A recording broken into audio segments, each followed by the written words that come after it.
resultado extraordinário financeiro do Flamengo. Um dos pontos ali que diz nessa matéria que o Rafa acabou de ler para vocês, galera, é que o Flamengo conseguiu atingir mais de 1 bi de receita, né, com recorrência. E assim, separando, porque o que acaba jogando a maioria dos clubes de futebol para cima ou para baixo nesse resultado financeiro é a venda de atletas. Então, o Flamengo descontando a venda de atletas, que foi em torno de 324 milhões, né, o montante do ano passado, mesmo assim o Flamengo já se estabiliza com uma receita acima de 1 bi. Isso mostra a força financeira do Flamengo. Isso mostra a grandeza que tem dentro do clube de regata do Flamengo. Esse ponto é fundamental para que a gente fale depois do próximo assunto, que é a gente conseguir dar um próximo passo. O Flamengo se preparou para isso, Rafa. Quando você usa aí uma terminologia no mercado financeiro para falar da espetacular recuperação financeira do Flamengo, a gente precisa se orgulhar, sim, do que foi feito e parabenizar sempre as pessoas que se envolveram em todo esse processo. Por isso que eu sou um cara muito grato ao Bandeira, apesar de todos os erros que ele cometeu. Sou grato ao Landim, ao Prakovnik, ao Tostes, ao Luiz Eduardo Batista, que é o BAP, que vocês sabem que eu critico muito. Todos esses caras foram fundamentais na reconstrução do clube de regata do Flamengo. Apenas eles, Alan? Não. O torcedor rubro-negro que apoiou, que acreditou, que incentivou, que investiu o seu mísero dinheirinho ali para que o clube pudesse chegar no patamar que se encontra hoje. Então, todos esses pontos positivos nos traz hoje, assim, estufar o peito e falar hoje, financeiramente, o Flamengo é uma máquina, é uma potência. Estamos falando de, né, um lucro de 320 milhões. Comparar o Flamengo com uma instituição, com a Vale, com a Petrobras, não tem absolutamente nada a ver, eu concordo muito com o Rafa. Só que a gente precisa entender que para que a gente possa dar passos firmes, né, você tem que ter um alicerce muito bem construído. E o Flamengo construiu esse alicerce. O Flamengo, Rafa, ele está de parabéns na figura de todos esses nomes que eu acabei de citar. A gente tem que falar de todos, dos que passaram lá, começaram o projeto em 2013 e os que estão à frente do Flamengo até hoje, porque o Landim, por mais que eu tenha muitas críticas ao Landim, por mais que eu tenha, sim, entenda que o Landim não me representa hoje como torcedor e sócio proprietário do clube de regata do Flamengo, eu sei reconhecer o poder financeiro que ele colocou o Flamengo sob a sua gestão. É claro que temos outras pessoas ali que tem seu grau de importância. Tem agora um cara dentro do marketing que potencializou as receitas dentro do clube, coisa que eu criticava o Gustavo Oliveira o tempo todo. No primeiro mandato, então, do Landim, o Gustavo Oliveira, para mim, foi um fracasso. Só que depois ele acertou, teve a capacidade de trazer o Marco Senna, e o Marco Senna faz um trabalho absolutamente fantástico de captação de grana, de fechar patrocinadores.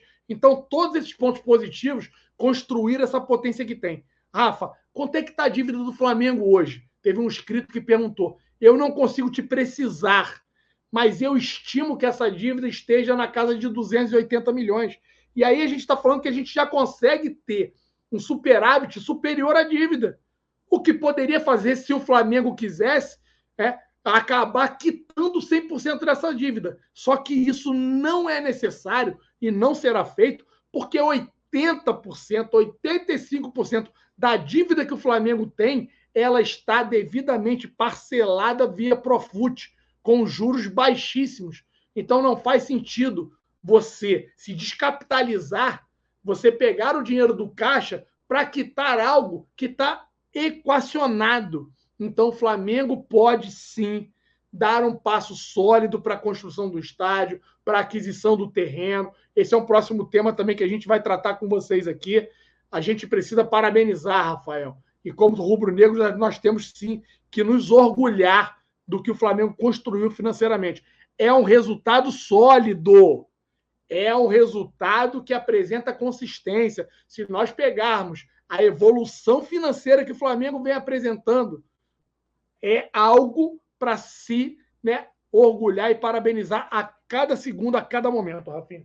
É claro que o desafio que esses caras tinham de restaurar, de regenerar o Flamengo financeiramente, era um desafio grande por conta do Flamengo ter uma dívida colossal, mas ao mesmo tempo, o fato de ser o Flamengo, você tem uma capacidade regenerativa muito maior. Então, é um case que a chance de sucesso não é tão pequena. É claro que quando você tem, num período de só 10 anos, 2013 para 2023, um clube que o resultado líquido dele já é superior à dívida, aí a gente está falando de não somente um case de sucesso, mas um case de excelência. Então, isso a gente precisa reconhecer.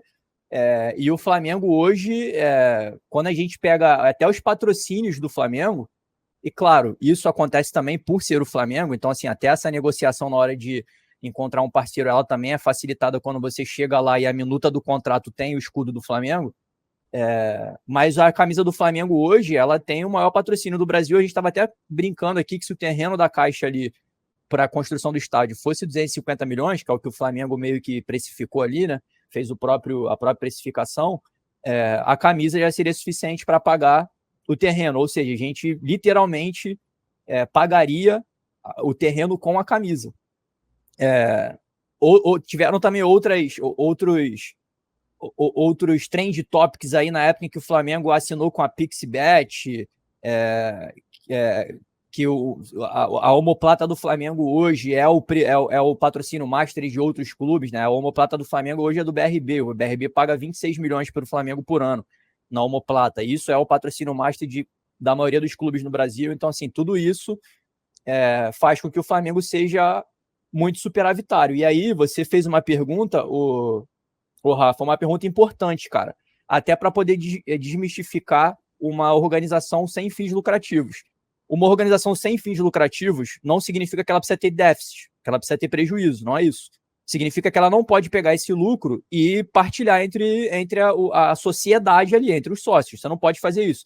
Você precisa pegar esse lucro e reverter para aquilo que é a finalidade daquela instituição. Então, quando você tem 320 milhões sobrando, você pode, se quiser, gastar esses 320 milhões com o próprio clube, e aí o Flamengo, cara, ele não gasta só com futebol, não, ele também investe em esporte olímpico. Então, assim, quando você tem uma organização sem fins lucrativos, você imediatamente associa ela a uma organização que tem um papel social. E um clube de futebol tem um papel social, porque ele pode fortalecer os esportes olímpicos. Hoje, qualquer jogo do Flamengo, cara, movimenta a economia daquela região de maneira absurda.